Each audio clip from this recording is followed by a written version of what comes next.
Et la deuxième partie avec le mari. Or, de même que l'Église est soumise à Christ, les femmes aussi doivent l'être à leur mari en toutes choses. Marie, aimez vos femmes, comme Christ a aimé l'Église et s'est livré lui-même pour elle. Merci. L'apôtre Paul encore va attaquer le problème de l'unité. Et Paul va nous amener à comprendre que si nous devons avoir de l'unité dans l'Église, il faut que nous sachions faire quelque chose. Quelle est cette chose? Sur le verset que nous avons lu. Soumettez-vous les uns aux autres, comme au Seigneur. Soumettez-vous les uns aux autres. Vous savez, si Paul s'était simplement arrêté à dire « Soumettez-vous les uns aux autres comme au Seigneur », il aurait donné le message, mais en partie. Mais pour que nous puissions bien comprendre de quoi il parle, il va utiliser l'institution du mariage. L'institution du mariage pour nous aider à comprendre qu'est-ce qu'il veut dire par « soumettez-vous ». Et il va d'abord prendre l'image de la femme, de l'épouse.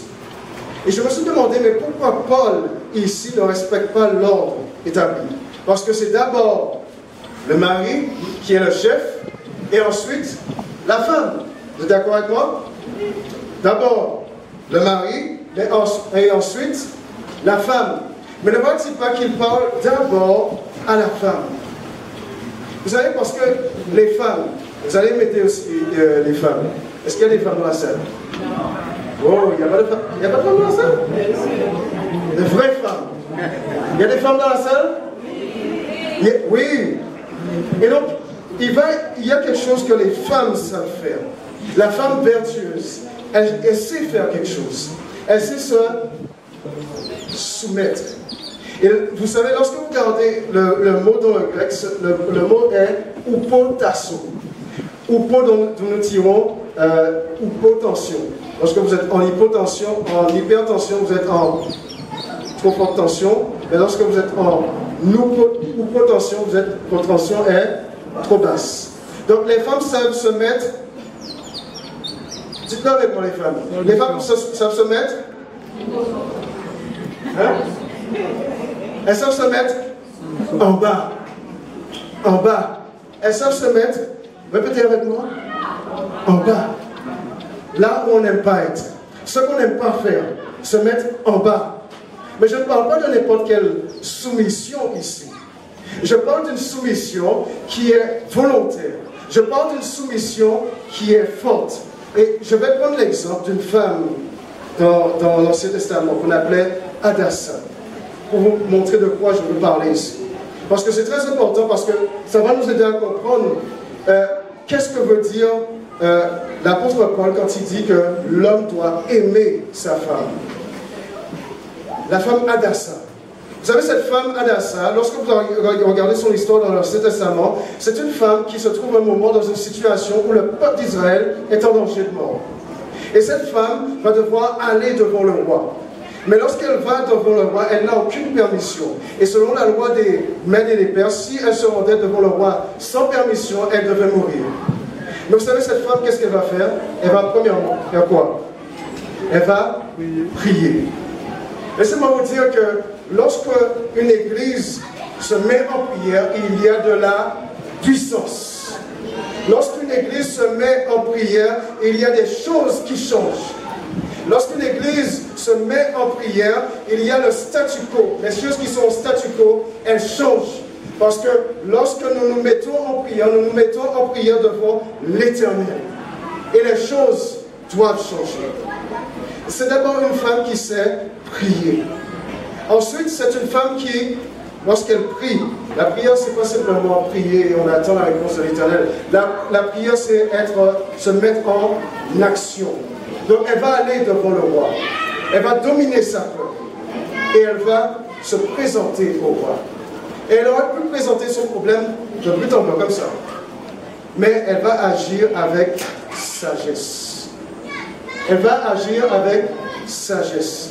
Et notez avec moi qu'elle va faire deux festins. Parce que vous connaissez les hommes. Hein, les hommes. Vous le connaissez. On aime bien manger. comme notre ventre est bien plein, on est content. Et elle va donc utiliser un festin pour faire sa demande. Elle ne va pas venir devant le roi comme ça, mais elle va faire sa demande avec tendresse. Et vous savez, dans l'église, j'ai remarqué que lorsque nous savons que quelqu'un a commis une erreur, que quelqu'un est dans une situation particulière, nous avons tendance à nous élever du haut de notre piédestal que nous n'avons pas. Et nous avons tendance à regarder cette personne de haut et lui dire, voici ça en fait, ou voici ça en fait, voilà dans quelle situation il est, pourquoi on fait ça? Et on connaît mieux que la personne ce qu'elle doit faire ou ne doit pas faire. Et on s'élève devant cette personne. Mais c'est une attitude de chrétien. On doit apprendre quelquefois à être en bas, à s'humilier devant la personne. Lorsque vous venez, même si vous savez que la personne est dans un problème particulier, ne venez pas avec votre verbe, tout votre verbe, mais sachez vous humilier devant elle. Sachez lui parler avec tendresse. Mais parler avec tendresse ne veut pas dire que vous aurez peur de dire les choses. Parce que j'ai remarqué aussi que certaines fois, au lieu de dire les choses, on préfère aller dans un petit coin et faire des commérages. Vous voyez ça, il fait. Après l'autre fois, il était à bonne femme, alors qu'il est marié. Il est marié, mais il y a une autre femme. Vous pouvez faire un tel, il était qu'à filmer. Il a prié Adventiste, il a prié ensuite, il est qu'à filmer. Vous n'allez pas devant la personne. Vous ne parlez pas de manière ferme. Vous n'êtes que des hommes qui aiment faire des commérages. Pensez-vous que ça va créer de l'unité dans l'Église? Non, au contraire. Il y a beaucoup de frères et de sœurs qui ont laissé l'Église à cause de ces commérages. Beaucoup de frères et de sœurs qui ont laissé, ils ont dit ça c'est moi, ça, soit ils ont des frères et sœurs, mais ça le fait moi, à qu'à laisser l'Église là. Laissons l'Église. Alors que Dieu aurait pu utiliser un don que nous avons reçu. Il dit aussi à l'homme d'aimer. Vous savez, le mot qui est utilisé est le mot agapé, aimer. Et pour savoir aimer, il faut suivre l'exemple de la femme. Il faut suivre l'exemple de la femme. Il faut savoir, certaines fois, parler avec tendresse pour aimer quelqu'un. Il faut certaines fois ne pas avoir peur de dire les choses pour aimer quelqu'un. Ce n'est pas parce que je t'aime que je ne vais pas te dire qu'est-ce qui ne va pas dans ta vie. Au contraire, parce que je t'aime, je te dirai les choses. Il faut savoir aussi être en dessous, comme la femme. Parce que bien des fois, certaines personnes peuvent faire des choses et nous pensons que nous pouvons lui parler d'une certaine manière, mais ça crée des conflits. Et certaines fois, il faut savoir se taire. Certaines fois, il faut savoir se retenir. Certaines fois, il faut savoir ne pas parler, mais laisser la personne comprendre d'elle-même. Mais ça, ce n'est pas une chose facile, puisque nous avons toujours tendance à parler, dire les choses, mais en blessant l'autre, en ne respectant pas l'autre. La parole de Dieu nous dit que nous devons respecter les autres. Chacun ici présent, nous sommes des perles pour le Seigneur. En avez-vous conscience? Chacun ici présent, nous tous qui sommes ici présents, nous sommes des perles pour l'Éternel. Dernier point qui ne permet pas l'unité dans l'Église, c'est le fait que nous regardons trop souvent aux fautes des uns et des autres. Au lieu de regarder à nous-mêmes, comme nous l'avons vu dans la leçon, au lieu de regarder la paille, la poudre qui est dans notre œil, nous regardons la paille qui est dans l'œil de notre voisin. Et vous savez, lorsque Jésus a dû faire face à cela, lorsqu'il a choisi 12 disciples, ces 12 hommes étaient des hommes pleins de défauts. Et d'ailleurs, ils regardaient aux autres. Lorsque Jésus a annoncé la manière dont chaque disciple allait être martyr, les autres ont dit, et qu'il n'a pas parlé de Jean, les autres ont dit, mais et celui-là? Mais qu'est-ce qui va arriver à celui-là? Vous savez aussi, Jacques et Jean, lorsqu'ils ont compris que Jésus c'est le Messie, c'est le roi des rois, ils ont demandé quoi? Qu'on soit à ta gauche et à ta droite, sans tenir compte des autres. Nous, on est meilleurs que les autres, mais nous, à ta gauche et à ta droite. Et Pierre, la grande bouche, Pierre de dire un jour, lorsqu'il comprend que Jésus est en train de lui dire qu'ils vont tous le laisser lorsqu'il va être dans la tribulation. Pierre de dire, quand tout ceci te laisserait, t'abandonnerait, moi, je resterai avec toi. Moi, je resterai avec toi. Laissez-moi vous dire que tous ces 12 hommes choisis par Jésus-Christ sont tombés. Ils sont tous tombés, brisés. Lorsque Jésus a eu besoin d'eux, ils étaient tous tombés parce qu'ils n'ont jamais su regarder à eux-mêmes, leurs propres problèmes, mais regarder surtout aux autres, l'autre. Mais ils sont tombés. Je le répète encore une fois, ils sont tombés. Et ne voit-il pas que la parole de Dieu nous dit que ces 12 hommes qui sont tombés se sont trouvés relevés par qui, d'après vous? Les femmes, vous pouvez trouver la réponse. Ils se sont trouvés relevés par des femmes. Des femmes ont relevé ces 12 hommes. Parce que ce sont des femmes qui sont allées au sépulcre et qui ont dit Jésus-Christ est ressuscité. Et lorsque les disciples ont compris ça, ils se sont relevés et ils sont allés voir si c'était véritablement ça. Ils ont été relevés par des femmes. Mais avant ça, ils sont tombés. Mais c'est pas vous dire que Jésus n'a pas regardé au fait qu'ils soient tombés. Jésus a regardé au fait que malgré le fait qu'ils sont tombés, ils se sont relevés. Et voilà la chose sur laquelle je vais mettre l'accent ici. Lorsque nous voyons que quelqu'un tombe, ne prêtons pas attention sur la faute, la chute qu'il a eue, mais prêtons attention sur le moyen que nous pouvons faire pour relever cette personne. Afin que cette personne qui a un don spécial, qui a un don pour l'unité dans l'Église, qui a un don pour mettre l'Église en ordre, puisse l'utiliser à nouveau. Parce que Dieu ne veut pas qu'aucune personne qui soit ici présente puisse être perdue, mais qu'elle puisse utiliser son don. Lorsque vous voyez quelqu'un tomber, au lieu de la critiquer, relevez-la. Parce que la Bible dit dans Proverbe 24, je ne me rappelle plus le verset exact, mais Proverbe 24, car 7 fois le juste tombera, mais il se relèvera. 7 fois il tombera, mais il se relèvera. Mais les méchants, eux, ils courent à leur perte. 7 fois les justes tomberont, mais ils se relèveront. Parce que les hommes et les femmes qui sont en Christ savent que lorsqu'ils tombent, ils ont un avocat auprès du Père pour les défendre devant le Père. Et ils savent que lorsqu'ils commettent une faute, ils peuvent se relever. Ne prêtons pas attention sur les défauts des autres, mais prêtons attention sur le moyen de les relever.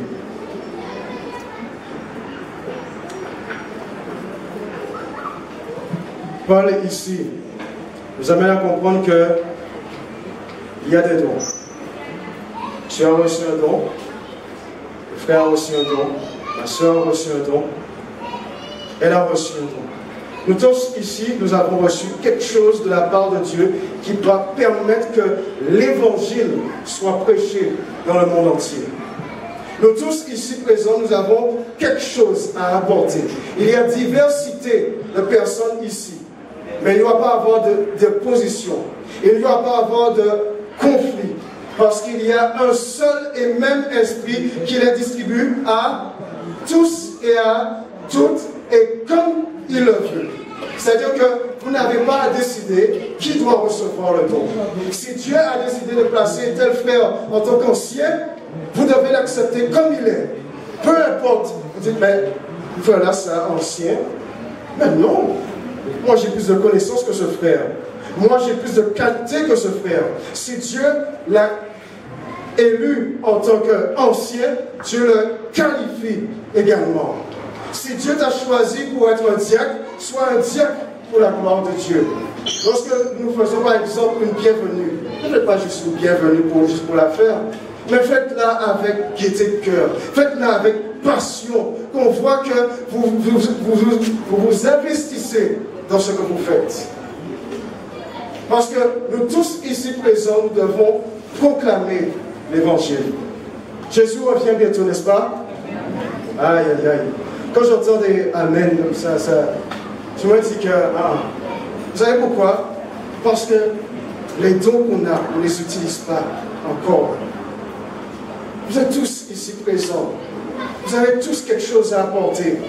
Soyez fiers de ce que vous êtes. Certaines fois, j'entends des gens qui disent, mais je ne connais pas mon don, moi.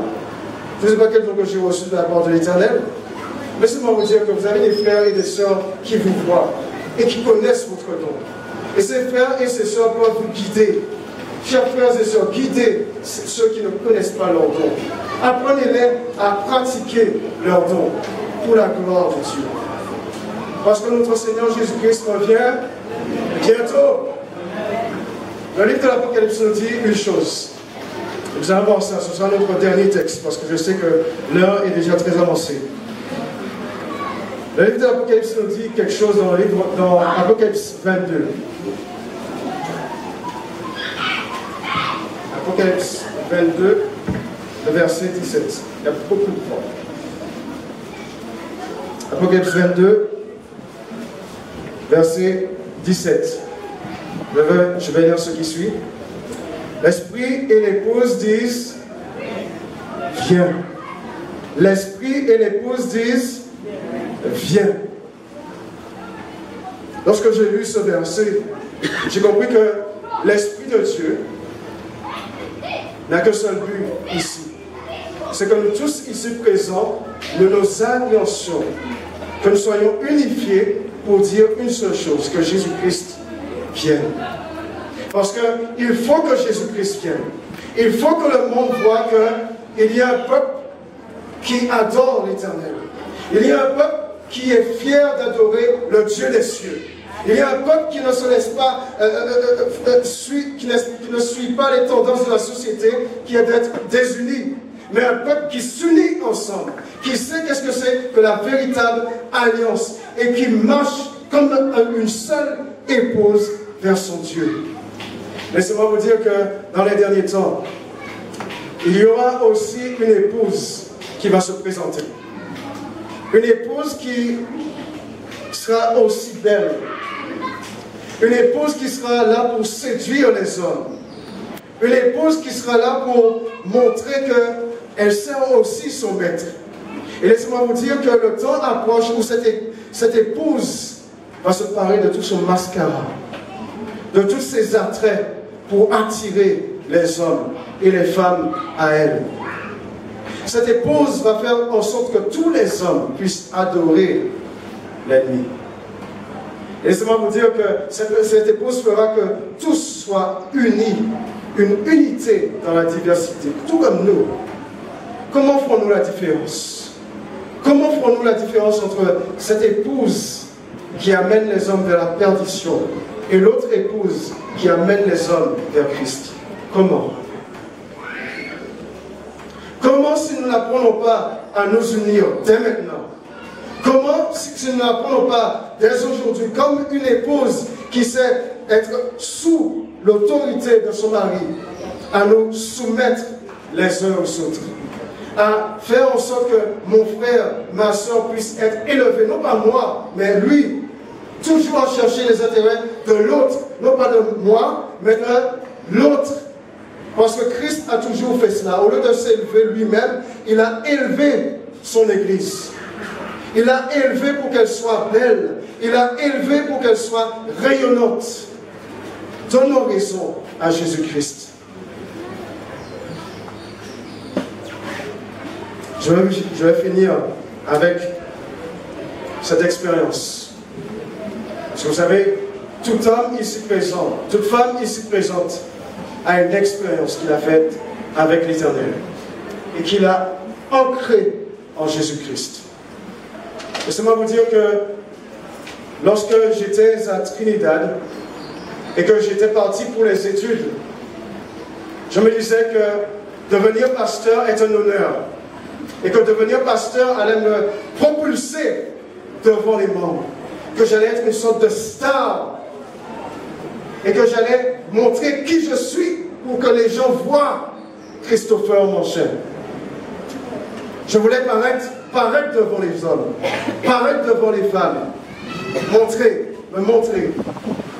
Mais sur l'Éternel est un pédagogue extraordinaire. Et à travers mes études, il m'a appris ce qu'on appelle l'humilité, ce qu'on appelle d'être en bas. Parce que c'est alors que je faisais mes études que j'ai commis de graves erreurs. C'est alors que j'étais un théologien qui allait étudier la parole de Dieu que j'ai commis les plus graves erreurs. Je suis tombé. C'est alors que j'ai connu les plus graves problèmes financiers et qui ont fait que je n'ai pas pu finir dans les temps. J'ai dû attendre. J'ai dû patienter. Et dans tout ça, certaines fois, je me disais que non, je vais abandonner. Non, je vais tout laisser tomber. Non, je vais tout laisser tomber parce que je ne peux pas supporter ça. Mais Dieu m'a aidé à comprendre que je t'ai appelé. Non pas pour que tu puisses t'élever toi, ta propre personne, montrer ta gloire aux autres, mais pour que tu puisses élever mon nom. Parce que c'est la gloire de l'Éternel qui doit briller. Non pas Christopher Mancher. Qui est Christopher Mancher? Mais l'Éternel, le Dieu des armées, doit briller. Donc tu dois apprendre à être en bas, comme une épouse.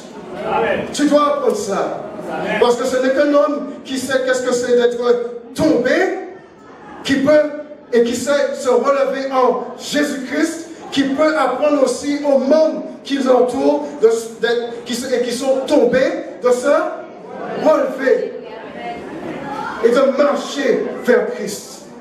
Il n'est pas question de moi, de ma personne, de ce que je veux, de mes propres intérêts. Il est question de Jésus-Christ. Parce que nous allons tous vers Jésus-Christ. Il est temps que nous fassions briller nos dons et que nous proclamons l'Évangile.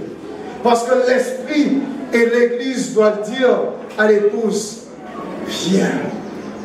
Et le monde entier qui nous entoure, les hommes et les femmes de la Guadeloupe, doivent entendre par les sœurs et frères de l'église de Dotémar que Jésus revient et que vous devez venir à l'époux.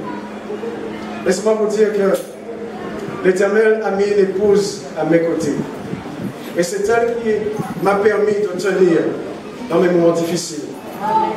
C'est elle qui m'a permis aussi de me revigorer, de tenir ferme et de comprendre que la vie n'est pas facile, mais si tu tiens bon jusqu'à la fin, tu obtiendras la victoire en Jésus-Christ.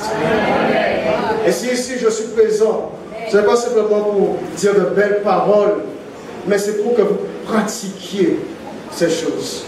Que vous soyez des hommes qui savent s'humilier, qui savent relever les autres, qui savent faire du bien autour de vous, qui savent utiliser leurs dons, quels qu'ils soient, grands ou petits, que vous sachiez utiliser votre don. Alors, afin que lorsque Christ reviendra, vous soyez une belle épouse pour l'Éternel, bien apprêtée, belle qui avance fière. Nous sommes fatigués avec des gens qui ne croient plus que Jésus revient. Nous sommes fatigués avec des gens qui ont perdu l'espoir de voir un jour que les choses changent dans l'Église. Nous sommes fatigués avec les hommes et les femmes qui se disent « Ouais, l'Église, l'unité, mais ne pas voir ça. » Non, nous voulons des hommes et des femmes qui ont la foi et qui savent instituer la foi, qui ont l'amour. Je n'entends pas des amen pour ça. Les hommes et les femmes qui ont l'amour. Laissez-moi vous dire que nous regardons ce qui frappe les yeux. C'est-à-dire que nous regardons l'état de l'Église aujourd'hui. Laissez-moi vous dire que je vais vous amener à regarder avec les yeux de l'Éternel. De regarder avec cette Église qu'il voit défaite, désunie, qui ne pense qu'à soi. Cette Église qui peut et qui doit changer les cœurs et les cœurs des femmes dans ce monde. Nous sommes des hommes qui sont appelés pour une mission. Faisons-le, pratiquons-le. Marchons comme une épouse vers Christ. Amen.